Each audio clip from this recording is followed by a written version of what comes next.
비트코인 현물 ETF가 승인이 되면서 획기적으로 대중 접근성이 쉬워졌고 기관 투자자들이 막 몰려들었습니다. 예. 그러니까 비트코인의 시장 규모가 이제는 한 2조 달러에 들어섰어요. 최근 들어와서는 비트코인을 합법적으로 인정하는 나라들이 브라질을 포함해서 한 111개국 정도가 비트코인을 합법적으로 인정을 했어요. 비트코인이 진짜 달러와 같은 기축 통화로 자리 잡을 수 있을까요?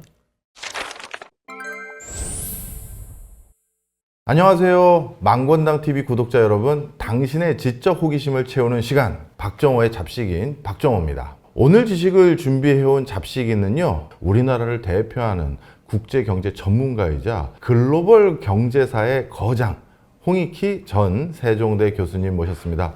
어서 오세요, 교수님. 네, 안녕하세요. 우리 잡식인들의 지식을 또 꽉 채워주실 걸 기대하면서 이렇게 모시게 됐는데요. 오늘은 교수님이 새로 저자로 이제 집필하신 모든 돈의 미래, 비트코인, 이걸 가지고 좀 말씀을 나누려고 합니다. 아마 우리 시청자분들은 이게 제일 궁금하실 것 같아요. 비트코인, 지금 사도 늦지 않는 것인가? 앞으로 더 가격 오르는 건가? 교수님 어떻게 보세요? 예, 비트코인 가격은 앞으로도 계속 오를 겁니다. 와. 몇 가지 현상을 짚어보면 여태까지 이 시장은 개인들이 이끌어 왔었는데 최근 들어서 기관 주도 장세로 빠르게 변화하고 있습니다. 그다음에 또 하나는 지난해 말에 미국이 새로운 재무회계 규정을 시행을 했습니다. 예. 그로 그로 인해서 이제는 기업들이 마음 놓고 비트코인을 재무 전략의 일환으로 그 포트폴리오에 담을 수 있게 됐어요. 그다음에 또 하나는 미국의 증권거래위원회인 SEC가 그동안 악법으로 지칭됐던 SAB 122를 폐지했는데 예. 이로 인해서 은행의 암호화폐 투자길이 열렸습니다. 이게 무슨 얘기냐면 여태까지만 해도 은행이 암호화폐 수탁 업무를 못했던 게 암호화폐를 갖게 되면 그게 위험자산이라고 그래서 그만큼 자본을 충당하게 만들어놨었는데, 즉 한마디로 은행은 암호화폐 사업하지 말라는 얘기였었는데 요번에 지침이 폐지됨으로써 이제는 대형 은행들이 암호화폐 사업에 뛰어들게 됐습니다. 또 하나는 아시다시피 미국을 비롯해서 이제는 비트코인 전략자산을 비축하겠다는 나라들도 늘고 미국의 주정부도 자그마치 15개나 지금 주정부 단위의 비트코인 비축을 하겠다고 입법을 추진하고 있고, 그 다음에 포브스 같은 데서도 네. 올해 안에 G7이나 브릭스 국가에서 비트코인을 전략자산으로 비축하는 나라들이 등장할 것이고, 그다음에 아시다시피 최근에는 트럼프 대통령이 국부펀드 창립에도 행정명령 서명을 했는데 이런 것들이 아마 비트코인 시장을 좀 달구게 될 거고, 마지막으로는 브릭스에서 탈달러를 위해서 비트코인 무역을 촉진하기로 협의를 했습니다. 네. 이런 요인들이 지금 시장의 성장 동력으로 나타나고 있습니다. 아, 그렇군요. 말씀을 듣고 보니까 분명히 존재했지만 공인받지 못했던 비트코인이 이제 공신력을 갖게 됐고 제도권에 들어오게 되면서 더욱더 상승할 수 있는 탄력을 받게 됐다, 이렇게 이해하면 되겠는데요. 이따가 더 자세한 말씀 아마 해주실 거라고 보고요. 근데 저는 뭐 워낙 저도 인문학을 좋아하고 교수님의 이전 저서도 진짜 빠짐없이 읽었던 사람으로서 이 책 앞부분에 우리가 화폐에 대해서 본질적으로 고민했던 것들을 여러 차례 반복돼 왔음을 설명해 주셨잖아요. 대표적으로 화폐 발행이 남발되면서 그것으로 인플레이션이 촉발됐고, 심지어 그것으로 인해서 화폐 가치가 붕괴되거나 큰 사단까지 이어졌던 역사들을 쭉 설명해 주시는데 좀 정리 한번 해 주시죠. 과거의 문명사를 들여다보면 그리스 문명, 뭐 로마 문명 할 것 없이 그들의 제국이 붕괴된 가장 큰 요인이 통화 붕괴로부터 시작됐습니다. 무슨 얘기냐면 그리스나 로마나 팽창 정책을 썼을 적에 걷어들이는 세수는 한정됐으니까는 그들들이 일종의 트릭을 쓴 건데 금화나 은화에 구리를 섞어서 통화량을 늘리기 시작했는데 그게 인플레이션으로 직결되면서 통화 시장이 붕괴되고, 그러면 당연히 시장이 붕괴되면서 도시에서는 물물 교환이 일어났어요. 네. 그런데 도시인끼리 물물 교환을 해봐야 식량이 나오지 않으니까 할 수 없이 도시민들이 시골로 내려가서 그 농노가 됩니다. 예. 그 통에 찬란했던 그리스 로마 문명이 암흑의 중세로 들어가면서 장원제도라는 게 생겼어요. 이런 식으로 인플레이션은 통화시장을 붕괴시키고 문명을 붕괴시키도록 무섭습니다. 그리고 13세기에 동양에서는 원나라가 발행을 했는데 거기에 통화 시스템을 음본이 지폐를 썼어요. 예. 그러니까 동양에서 쓴 지폐가 서양보다는 한 700년 먼저 앞서서 나왔는데 지금 화면에 보이는 이게 교처라고 쓰이는 당시의 지폐였었는데 네. 마르코 폴로가 동양에 와서 이거를 보고 동방전문록에다 이런 사실을 썼어요. 거기서는 돈이 이 종이로 발행되더라 했을 때 서양인들은 이걸 도저히 이해를 못했습니다. 금화나 네. 은화를 썼던 시점에 종이가 돈으로 통용되다니라고 생각했는데 그 정도로 우리 동양이 앞서 있었습니다. 네. 그런데 결국은 원나라도 이런 초인플레이션, 즉 통화의 방만한 남발로 인해서 이제 제국이 멸망을 했고 예. 이게 지금의 미국과 오버랩이 됩니다. 네. 무슨 얘기냐면 미국의 지금 현재 상황이 예를 들어서 국가 부채가 36조 달러가 넘고 1년 이자 지급만 1조 달러가 넘는데 이게 예산의 한 5분의 1, 세수의 한 4분의 1 정도 됩니다. 아니 이자 부담만요? 예. 와. 그러다 보니까 이제는 스노우볼 효과라고 해서 크게 팽창 정책을 쓰지 않더라도 눈덩이가 굴러가면서 커지듯이 지금의 이런 시스템은 지속 불가능한 시스템입니다. 그래서 우리가 우려하는 건 이런 인플레이션이나 재정 팽창 정책은 네. 과거의 역사에서도 제국을 하루아침에 멸망의 구렁텅이로 몰아넣을 수 있을 만큼 위험한 문제다라고 말씀드릴 수 있겠습니다. 그렇군요. 어찌 보면 교수님께서 지금 역사적인 맥락에서 계속해서 반복해 왔던 확장적 재정정책, 화폐 발행의 남발, 그것으로 한 제국, 한 시스템이 붕괴되는 일들이 반복돼 왔다라는 걸 여러 증거로 책 앞부분에 다 설명을 해주셨고요. 바로 그 때문에 어찌 보면 우리가 지금의 비트코인에 주목해야 된다라는 맥락으로 전 싹 이어지는 것 같더라고요. 이 기축통화의 붕괴가 반복되는 상황에서 이 비트코인의 등장의 필연, 그리고 비트코인이 역대 그런 기축통화들과 다른 점 뭔가요? 결국 비트코인도 탄생 목적이 이러한 인플레이션과 통화 교란에 대항해서 나온 거거든요. 그러니까는 이러한 인플레이션과 통화 교란은 또 어떤 사회적인 문제를 일으키냐면 소득 불평등을 심화시키고 부의 편증을 불러옵니다. 네. 예를 들어서 땀 흘려 일하는 근로자들은 연 3, 4% 임금이 인상되는 데 비해서 금융자산을 불리는 부호들은 연 15% 정도의 그 소득이 늘어납니다. 그러다 보니까 이게 쌓이니까 결국은 부익부 빈익빈 현상이 심화되면서 중산층들이 점점 붕괴돼서 그 비중이 줄어듭니다. 그러니까 그거는 결국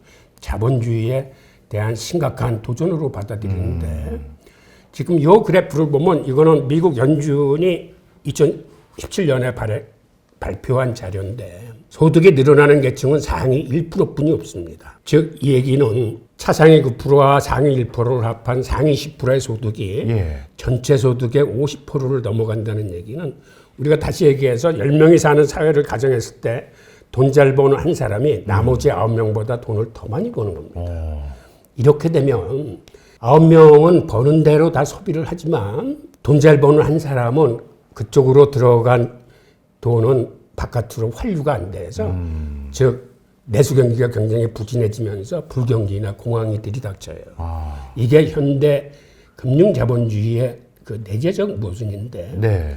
이런 과정을 통해서 또 국민들의 부익부 빈익빈이 어느 정도 심해지냐면 이 그래프도 미국 연준이 발표한 건데 상위 1%가 차지하는 부가 미국 전체 부의 이제는 40% 이상에 도달했고 네.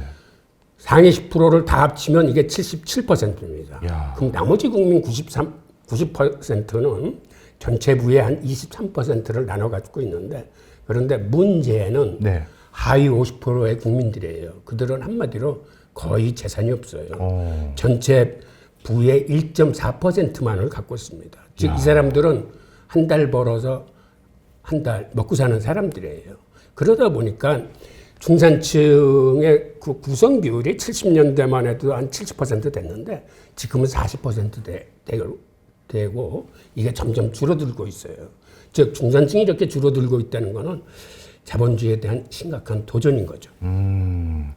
어찌 보면 진짜 화폐 발행이 단순히 화폐 가치가 떨어지는 현상 그리고 인플레이션이 유발되는 경제적 현상으로만 이어지는 게 아니라 우리 삶 자체의 기반을 황폐하게 만드는 가장 근원적인 요인들이었고 바로 그런 과정에서 어찌 보면 인플레이션 우려가 없는 대안이라고 할 수 있는 비트코인 자연스럽게 많은 사람들의 관심이 대상이 될 수밖에 없었군요. 교수님, 비트코인을요, 우리가 흔히 책에서도 그런 표현을 써주셨습니다만 인플레이션이 없는 화폐다. 이게 무슨 의미인가요? 예, 기본적으로 세상의 모든 통화는 발행할수록 인플레이션이 늘어납니다. 그런데 비트코인은 발행 개수 자체가 딱 2,100만 개로 고정되어 있습니다. 그러다 보니까 인플레이션이 일어날 수 없는 화폐고요. 그 다음에 비트코인의 개발 목적 자체가 지금 인플레이션과 통화 교란으로 사회적인 문제가 생기는 이 금융 자본주의에 대항하기 위해서 태어난 화폐입니다. 그러니까는 인플레이션으로 인해서 어떠한 소득 불평등, 부의 편중을 바로잡기 위해서 태어난 화폐이기 때문에 비트코인은 인플레이션이 없는 화폐입니다. 아, 그렇군요. 자, 그런데요. 도대체 요즘 어떤 흐름들 때문에 이 비트코인이 점점 더 제도권에서도 주목하고 그래서 제도권에 편입되는 움직임을 보이게 됐는지 그런 것들에 대해서 좀 구체적인 사례라고 해야 될까요? 좀 설명 좀 해주시죠. 네. 아시다시피 지난해 초에 비트코인 현물 ETF가 승인이 되면서 획기적으로 대중 접근성이 쉬워졌고 그걸 통해서 한마디로 기관 투자자들이 막 몰려들었습니다. 예. 왜 그걸 통해서 기관 투자자들이 몰려들었냐 하면 그간에는 기관 투자자들이 비트코인을 투자하기에는 여러 어려움이 있었어요. 우선 세무적인 문제, 회계 문제, 수탁 문제들이 어려움이 있었는데 이거를 일거에 해결해 주는 게 현물 ETF입니다. 네. 그 통의 시장이 커져서 지금은 암호화폐 시총이 한 3조 2천억 달러 정도 되고 예. 그중에서 비트코인 도미넌스가 한 61% 정도 됩니다. 그러니까 비트코인의 시장 규모가 이제는 한 2조 달러에 들어섰어요. 그다음에 최근 들어와서는 비트코인을 합법적으로 인정하는 나라들이 늘어나기 시작해서 예. 엘살바도르와 중앙아프리카 공화국 같은 데는 법정 화폐로 채택을 했습니다. 예. 브라질을 포함해서 한 111개국 정도가 비트코인을 합법적으로 인정을 했어요. 반면에 비트코인을 금지한 나라들도 있습니다. 중국을 포함해서 9개 나라는 지금도 비트코인을 금지하고 있습니다. 예. 근데 최근 들어서 비트코인을 전략자산으로 비축하겠다는 나라들이 많이 늘어나고 있는 그런 실정입니다. 예. 말씀을 쭉 듣고 보니까 이 진짜 비트코인이 점점 대세로 자리매김하고 있게 되는 것 같은데요. 그렇다면 궁극적으로 비트코인이 진짜 달러와 같은 기축통화로 자리 잡을 수 있을까요? 예, 먼저 결론부터 말씀을 드리면 저는 자리 잡을 수 있다고 생각하는데 근데 그 과정이 있습니다. 그 과정이 어떤 거냐면 지금 CBDC 시대를 맞이해서 많은 나라들, 즉 경제 블록별, 지역별로 기축통화가 분권화되는 이러한 진행을 하고 있습니다. 무슨 얘기냐면 유럽은 유럽 나름대로 12세 시대에는 자기들이 표준화를 이루어서 유로화가 기축통화가 돼야 되겠다. 브릭스는 브릭스 나름대로 CBDC 기반 그 블록체인 기술을 이용해서 자기네들의 국제결제 시스템을 지금 추진하고 있어요. 반면에 오펙 같은 데는 사우디아라비아를 중심으로 해서 자기들이 공동의 CBDC를 발행하려는 계획을 갖고 있고 남미연합은 남미연합대로 그런 즉 이런 식으로 기축통화의 분권화가 진행되고 있고 또한 통화 종류도 다양화되고 있습니다. 달러 등 법정 통화와 중앙은행 디지털 화폐인 CBDC와 그 다음에 달러와 연동된 스테이블 코인과 그 다음에 비트코인 등 암호화폐 이렇게 크게 4종류가 이제는 치열한 경쟁을 하고 있는데 네. 그러다 보니까 기축통화도 분권화되고 통화 종류도 다양화되면서 일종의 통화의 춘추전국 시대가 도래하는데 여기에는 치열한 경쟁과 또는 전통금융과 암호화폐 융합 같은 것들이 치달으면서 굉장히 큰 변화가 일어날 거예요. 그런데 이 변화 중에서도 중요한 게 과거에는 미국은 미국 등 패권 국가가 일방적으로 통화를 공급을 했습니다. 네. 그런데 앞으로의 미래 사회에서는 소비자들이 본인이 원하는 통화를 선택해서 쓸 수 있는 이런 소비자 중심의 사회로 변하게 될 겁니다. 예를 들어서 과거의 무역은 전문가의 영역이었지만 우리가 지금은 클릭 한 번으로 해외 직구를 직접 합니다. 통화 시장은 리스크가 있는 전문가의 영역이었는데 앞으로는 마찬가지로 소비자들이 자기가 원하는 통화를 클릭 한 번으로 쉽게 채택해서 쓸 수 있는 시대가 옵니다. 그렇게 되면 소비자들이 어떤 화폐를 고를까요? 당연히 인플레이션이 일어나지 않고 상대적으로 가치 상승이 큰 통화를 선택할 수뿐이 없는데 거기서 이제 채택되는 게 비트코인이라고 볼 수 있는 거죠. 그렇군요. 어떻게 보면 화폐에서도 상당히 커다란 혁명적인 변화가 지금 예고되고 있는 것 같은데요.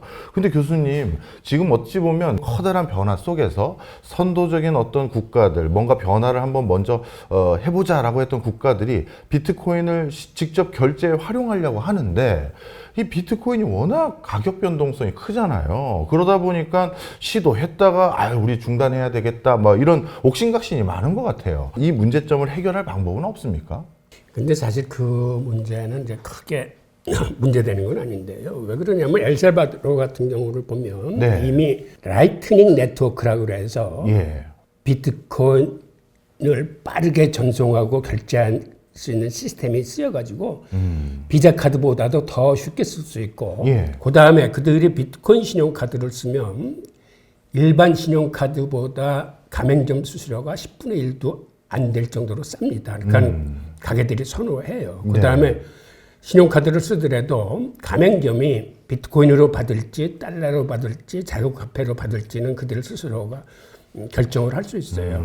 그럼에도 불구하고 엘살바도르가 이번에 암호화폐 결제 의무화를 폐지한 이유는 IMF의 지원을 받기 위해서입니다. IMF가 이 문제를 딴지를 걸어가지고 우리 지원을 받으려면 비트코인의 의무화 규정은 폐지해라 라고 했는데 그럼에도 불구하고 그게 법정 통화의 지위는 그대로 유지를 합니다.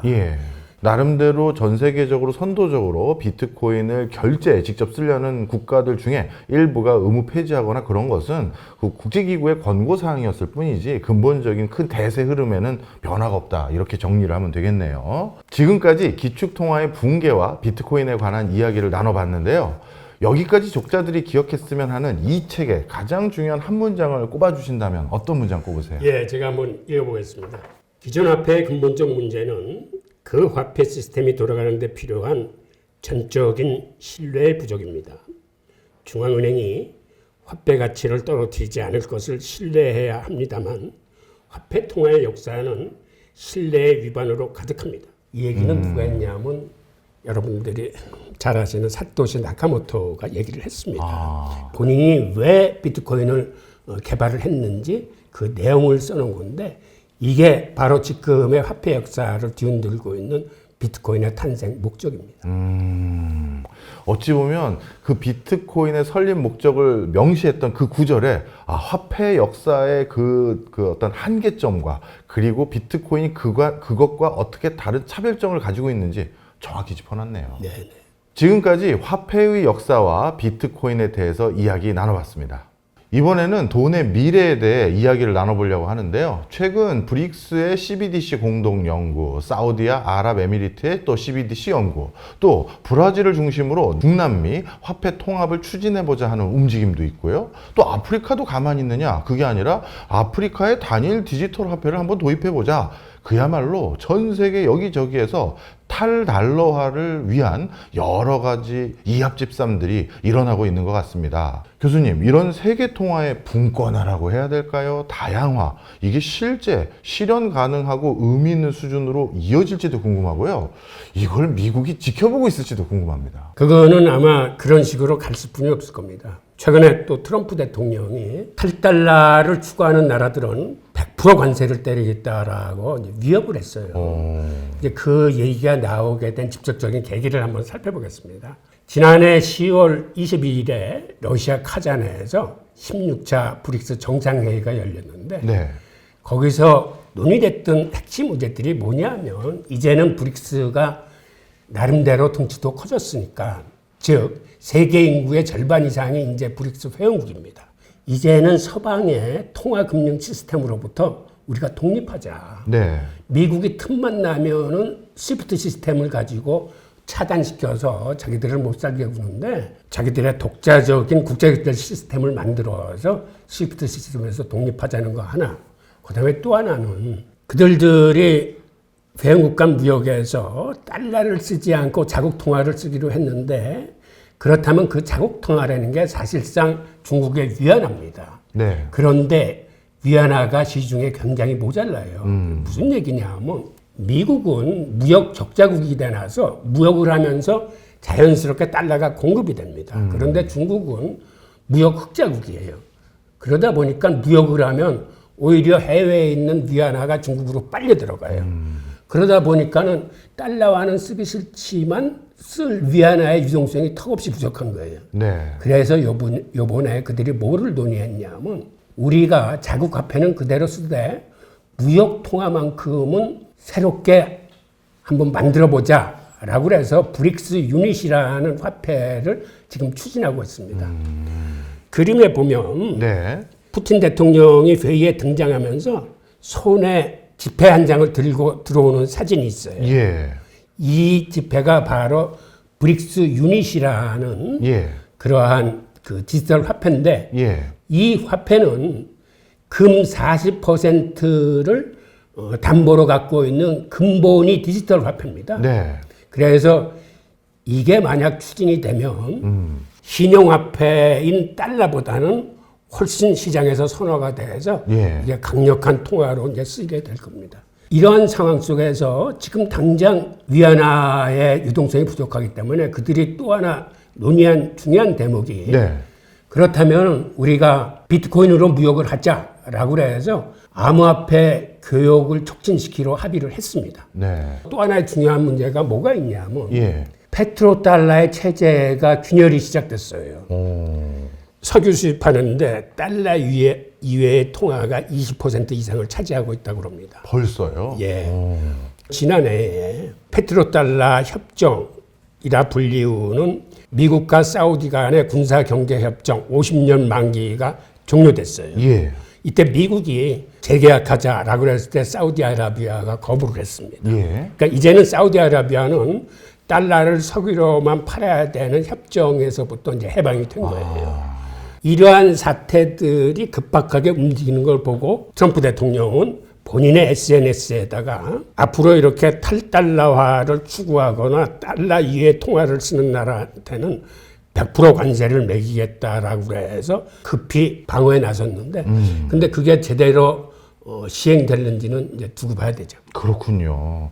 정말 어떻게 보면 가장 안전 자산이라고 불리우는 화폐, 그 중에서도 대표적인 대명사인 달러, 그 달러의 가치를 위협하거나 변화시키는 이런 어마어마한 흐름들이 세계 곳곳에서 동시다발적으로 전개되고 있는 것 같은데요. 근데 교수님, 많은 분들이 아마 교수님 저서를 읽고 나서 야, 진짜 이렇게 바뀌어가는구나 생각을 하다가도 간간히 좀 의구심이 드는 분들이 이렇게 얘기하실 수 있을 것 같아요. 대표적으로 트럼프 대통령. 지금은 무슨 암호화폐 대통령을 자처하시는 분인데 예전에 이거 부정했잖아요. 맞습니다. 세상에 그 누구보다도 앞장서서 지금은 백악관에서 비트코인을 국가의 준비금, 비축자산으로 준비하자 이런 것들을 적극적으로 추진하는 180도 입장을 바꾼 사람이 돼버렸는데 이런 걸 우리가 어떻게 받아들여야 됩니까? 우선 트럼프 대통령이 이렇게 급격하게 자세 전환을 한 거는 사실은 대선에서 표를 얻기 위한 그러한 생각이 가장 컸던 걸로 보여집니다. 기본적으로 미국 국민의 22%는 암호화폐 투자를 하고 있어요. 예. 이 수치가 한 7,600만 명 정도 되는데 이게 유권자의 한 3분의 1입니다. 그러니까 친암호화폐 정책을 내세우는 것만 해도 유권자의 3분의 1의 마음을 움직일 수 있는 그러한 시대 상황이 된 거죠. 네. 그리고 트럼프는 달러의 패권과 이런 암호화폐 패권 두 개를 다 같이 가져갈 수 있다라고 이제 생각하는 겁니다. 네. 그렇게 생각하게 된 근저에는 달러 연동 스테이블 코인이 있어요. 최근 들어와서 이 스테이블 코인의 담보물이 대부분이 미국 국채입니다. 네. 아시다시피 미국 국제 시장이 굉장히 어려워요. 예전에 가장 큰 손이었던 세계 중앙은행들이 이제는 미국 국채를 사지 않고 대신 금을 담고 있습니다. 그렇다 보니까 미국 국제시장이 굉장히 어려웠는데 스테이블 코인이 한 줄기 서광으로 나타난 거예요. 네. 스테이블 코인의 시장 규모가 지금 한 2천억 달러 정도 되는데 올해는 2배로 성장해서 4천억 달러 정도 클 거라고 예상하고 있고 이게 5년 내로 3조 달러 시장으로 급성장할 것으로 전망이 되고 있습니다. 그런데 3조 달러가 어느 정도 큰 금액이냐면 현재 미국의 본원통화 발행액이 6조 8천억 달러예요. 예. 그러니까는 그것의 거의 절반에 이르는 큰 금액이 돼서 5년 내에 정말 이렇게 커진다면 미국 국채 시장이 이제는 원활하게 돌아갈 수 있는 그 기반이 되는 거죠. 그다음에 스테이블 코인의 강점을 좀 살펴보면 네. 스테이블 코인은 우선 송금 수수료가 엄청 저렴합니다. 한마디로 거의 돈이 안 들어요. 페이팔 같은 데서도 스테이블 코인을 송금해 주면서 지금은 무료로 송금을 해주고 있습니다. 네. 그런데 우리가 은행에 가서 스위프트 시스템을 통해서 송금을 하려고 그러면 수수료가 한 5% 내지 소액일 적에는 한 20%까지 들고 송금 시간도 한 2, 3일 걸려야 확인이 돼요. 네. 그러다 보니까 최근 소액 무역업계에서는 달러를 쓰지 않고 스테이블 코인으로 결제를 합니다. 우리나라 동대문 시장만 해도 중국에서 오는 상인들은 죄 스테이블 코인으로 서로 교육을 해요. 네. 이러한 교육액은 통계에 잡히지도 않아요. 예. 그리고 스테이블 코인이 법정화폐와 암호화폐 간에 어떤 가교 역할을 하고 있습니다. 그래서 앞으로 디파이나 메타버스 시대가 이제 다시 돌아오면 가상 생태계 내에 어떤 화폐로서 활발히 활동을 할 거고 또 하나는 스테이블 코인은 암호화폐 시장의 기축통화예요. 예. 우리나라는 원화를 가지고 쉽게 암호화폐를 살 수 있지만 외국은 스테이블 코인이 있어야만 암호화폐를 살 수 있어요. 그리고 중국 등 CBDC를 발행하는 국가들이 많이 늘어날 것인데 미국은 트럼프가 CBDC를 쓰지 않겠다고 그랬어요. 그 얘기는 달러와 연동된 스테이블 코인을 대항마로 내세우겠다는 겁니다. 그러니까 앞으로 시대는 CBDC와 스테이블 코인 간의 치열한 경쟁이 예상되는데 많은 전문가들이 CBDC가 압승하지 않을까라는 전망들을 하고 있습니다. 아, 그렇군요. 스테이블 코인이라고 하면 특정 법정 화폐에 연동해서 가치를 고정시키는 어떻게 보면 안정감 있고 신뢰감 있는 암호화폐를 우리가 지칭하는데 그런 것들이 이렇게 가상세계의 중요한 기축통화 역할을 하게 될 것일 뿐만 아니라 실질적으로 소액 무역을 하는 사람들에게는 벌써 수수료를 절감할 수 있는 대표적인 지급수단으로 사용되고 있다니까 정말 놀랍다라는 생각이 들고 저는 이렇게 동대문에서도 벌써 쓰는지도 몰랐습니다. 예. 예. 자, 이런 흐름 속에서요. 어찌 보면 이제 트럼프 대통령도 앞서 제가 질문드린 것처럼 부정할 수 없는 수준까지 왔구나. 그렇다면 이 세계에서 우리 미국이 주도권을 가져가야겠구나. 이런 생각 전환을 하게 된 게 아닌가 이런 생각도 드는데요. 그러면요. 스테이블 코인도 달러에 연동되어 있는 그냥 달러나 다름없는 거고 그 달러도 있고 그리고 이런 안정감 있는 뭐 스테이블 코인은 아니지만 비트코인의 가치는 이제 누구도 부정하지 못하는 수준까지 막 가고 있는데 그러면 이런 뭐 표현이 맞는지 모르겠습니다, 교수님. 최후의 승자는 누구예요? 결국은 가치 상승이 빠른 통화가 이제 승자가 될 수밖에 없는 거죠. 그렇군요. 아마 그런 과정에서 우리가 암호화폐 중에 어떤 암호화폐로 투자 비중을 높일지, 저장 비중을 높일지는 그런 관점에서 우리가 살펴보면 되겠네요. 자, 그럼 또 이제 추가적인 질문을 좀 해보려고 하는데요. 이 스테이블 코인이요. 이것도 종류가 참 많더라고요. 그리고 미국 대통령이 선호하는 스테이블 코인이 대세가 만약에 그 중에서 된다면 탈중앙화가 생명인 이 암호화폐의 취지에서 이건 벗어나는 거 아닌가요? 왜냐하면 이 미국 대통령이 이 스테이블 코인이 괜찮은 것 같습니다. 이쪽을 좀 힘을 실어 줍시다. 이거는 암호화폐의 원래 취지는 아니잖아요. 예, 맞습니다. 그럼에도 불구하고 스테이블 코인이 이제 대세가 될 요인은 예. 스테이블 코인은 법정화폐의 성격도 가지고 있고 달러와 연동됐기 때문에 그 다음에는 암호화폐의 기술적인 특성도 가지고 있습니다. 그러니까는 궁극적으로 스테이블 코인을 쓰는 게 달러를 쓰는 것보다 훨씬 편해요. 그러다 보니까 무역업계에서도 이제 스테이블 코인을 쓰는 기업들이 이제 많이 나타난 거고, 그 다음에 특히 중남미나 중동처럼 자국 통화가 인플레이션이 심한 데는 이제는 그 나라 국민들이 달러와 연동된 스테이블 코인을 많이 쓰는 추세입니다. 네. 그리고 스테이블 코인 간에도 지금 델리케이트한 양상들이 표출되고 있는데 무슨 얘기냐면 원래 스테이블 코인은 달러와 1대1로 연동되기 때문에 가치가 달러하고 똑같아요. 예. 그런데 일부 스테이블 코인은 미국 국채를 담보로 갖고 있다 보니까 연평균 한 5% 정도의 수익이 생깁니다. 그 수익을 보유자들한테 나눠주는 스테이블 코인들이 생기기 시작했어요. 근데 이게 무슨 얘기냐면 예를 들어서 우리가 달러를 갖고 있다 여기에 이자를 받으려면 이걸 은행에 예치를 해야 이자가 나옵니다. 네. 그런데 이 스테이블 코인은 자기 주머니에 자기가 갖고 있는데도 불구하고 상대방이 매월 지갑에다 이자를 쏴주는 거예요. 예. 이렇게 되면 누구나 달러 대신 스테이블 코인을 갖게 될 거기 때문에 네. 미국과 유럽에서는 이거를 엄격하게 법으로 금하고 있습니다. 즉 스테이블 코인은 이자를 줄 수 없다. 예. 그런데 일부 스테이블 코인은 이자를 주기 시작해요. 그럼 무슨 얘기냐 하면 미국이나 유럽에서 발행하지 않고 중남미나 중동에서 발행을 하되 그걸 선호하는 미국이나 유럽인들이 그거를 사게 되는 겁니다. 그러다 보니까 이자가 없는 스테이블 코인과 매월 이자가 주는 스테이블 코인으로 지금 시장이 양립되고 있어요. 또 하나는 레리 핑크가 모든 금융자산은 토큰화된다라고 해서 RWA 산업, 실물 토큰 자산 산업을 펼치고 있는데 예. 그 상품이 이미 나왔어요. 비들이라고. 예. 이 비들도 이자를 매월 지급해 줍니다.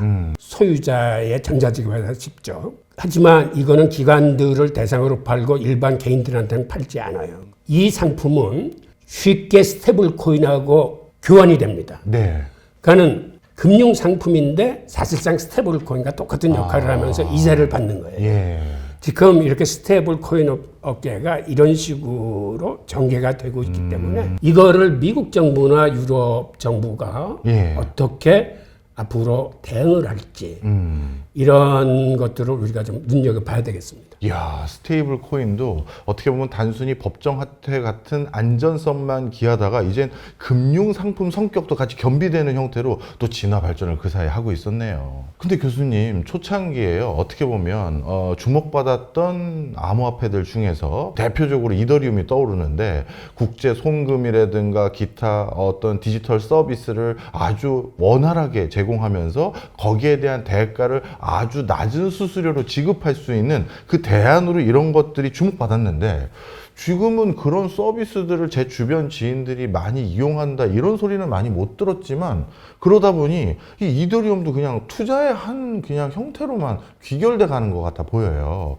그러면 알트코인들 중에서 이런 서비스 기반한 플랫폼 기반한 암호화폐는 그 진화가 아니면 그 성패가 이미 이제는 뭐 우리가 의구심을 가져야 되는지도 궁금하고요. 다른 알트코인들은 우리가 어떻게 바라봐야 되는지도 설명 좀 해주세요. 예, 비트코인 다음에 사실은 두 번째로 개발된 게 리플이고 세 번째가 이제 이더리움인데 우선 리플 같은 경우는 아시다시피 즉시 송금되면서 송금 수수료도 굉장히 싸요. 그러니까 이 화폐가 나오면서 사실은 미국이 주도하는 스위프트 시스템에 강력한 도전이 생겼고 이를 허용할 경우에는 스위프트 시스템이 붕괴될 이러한 그 위험성도 있는 거죠. 그러다 보니까 미국 증권거래위원회가 그렇게 비상하지 못하도록 발목을 잡고 있었는데 이제는 세상이 바뀌면서 리플의 활용 사례들이 앞으로는 점점 늘어나게 될 겁니다. 지금 화면에서 보이는 브릭스페이만 하더라도 네. 이게 CBDC 기반 국제결제 시스템인데 여기 보면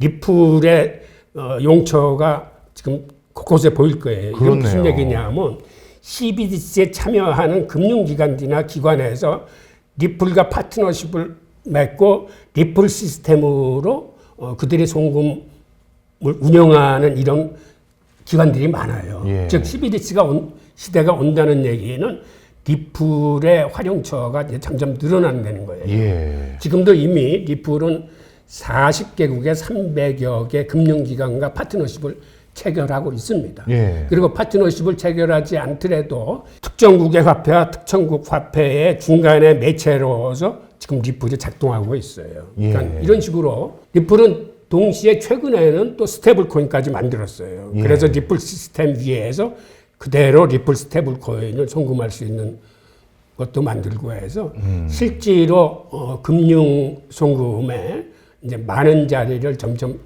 넓혀오기 시작합니다.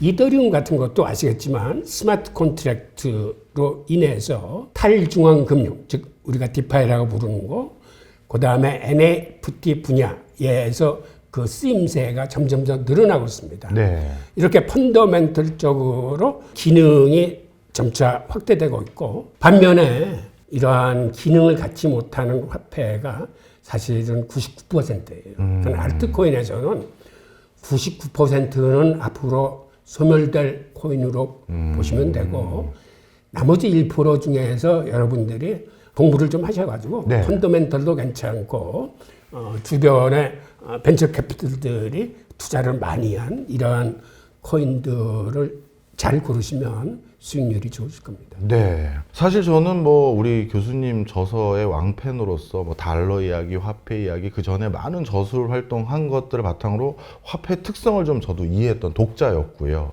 그 과정에서 비트코인이 가지고 있는 특성 저도 좀 이해를 해서 투자를 하고 있었던 사람인데, 그런데 저같이 투자한 사람들이 보기에는 요즘에요, 노벨상 수상자였던 유진 파마 교수가 비트코인은 10년 안에 0에 수렴할 것이다. 그 가치가. 이 양반은 왜 갑자기 고춧가루를 확 뿌리는 겁니까? 이 사람은 왜 그러는 거예요? 그런데 사실 이런 사람들은 여태까지 계속 있어 왔습니다. 예. 근데 다행히 이제는 그 수가 극소수로 줄어들었는데, 그러다 보니까 이런 얘기를 한 번 하면 언론에 집중 조명을 받는 거예요. 개인적으로는 이건 의미 없는 발언이라고 생각해요. 예. 왜 그러냐면 이 사람 스스로가 비트코인이 붕괴되기를 바라는 사람입니다. 그러니까 자기의 감정을 피력한 거예요. 네. 우리나라도 이런 분 계시잖아요. 그런데 아시다시피 블록체인 기술을 기반하고 있는 비트코인은 정치권에서 죽이고 싶다 그래서 죽일 수가 없는 화폐예요. 예. 사실은 애초에 싹을 자르려고 들었는데 싹을 자를 방법이 없어요. 예. 그러다 보니까 이제는 현상을 인정하면서 오히려 미국 같은 나라는 친 비트코인 쪽으로 이제 돌아선 거죠. 그 다음에 지금의 우리 통화화폐 시스템은 기본적으로 인플레이션을 기정사실로 설계돼서 운영되고 있습니다. 예. 그런데 비트코인은 아시다시피 인플레이션을 차단하는 화폐예요. 네. 그러다 보니까 상대적으로 가치가 굉장히 오를 겁니다. 그리고 유진 파마 본인도 본인의 전망이 틀릴 수 있다라고 얘기를 하면서 시장에서 예측하는 건 아무것도 없다는 그런 전제를 깔고 이런 얘기를 하는 겁니다. 이해했습니다.